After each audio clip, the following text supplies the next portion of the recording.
For nearly 30 years, the dictator Porfirio Diaz led the people of Mexico after nearly half a century of anarchy. His regime was characterized by economic disparity, the selling of lands to foreign powers and companies, and the mistreatment of indigenous peoples who had their native lands torn away from them, making rural life in Mexico nearly impossible.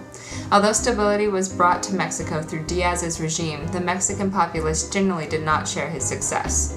However, out of a small town in southern Mexico, Aninciolco, Morelos, this young dashing bullfighter would later come to write the Plan de Ayala, found the Liberation Army of the South, and lead a slew of Zapatistas across Mexico. Although he never vied for the presidency, Zapata would manage to be a symbol of the revolution for decades to come.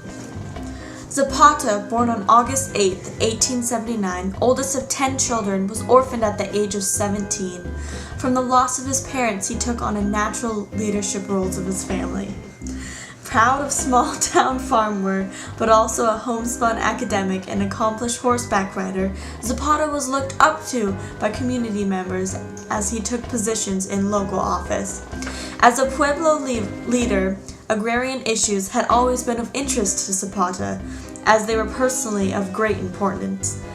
In 1906, Zapata attended meetings in Cuautla on various aspects of defending native lands. This interest in defense would evolve into various displays of his rebellious nature, which would be taken note of by the government. As a result, in 1908, he was drafted in the 9th Regiment, where he would further develop his leadership skills, as well as cement his commitment to the revolution in Mexico. In 1909, at the age of 30, Zapata was elected as council president of his small village. It is noted that it was unprecedented for someone of Zapata's age to be appointed to such position in the village. Soon, Francisco Madero would become a prominent figure in the Mexican Revolution. An idealistic man with great hopes but few plans frustrated Zapata to no end.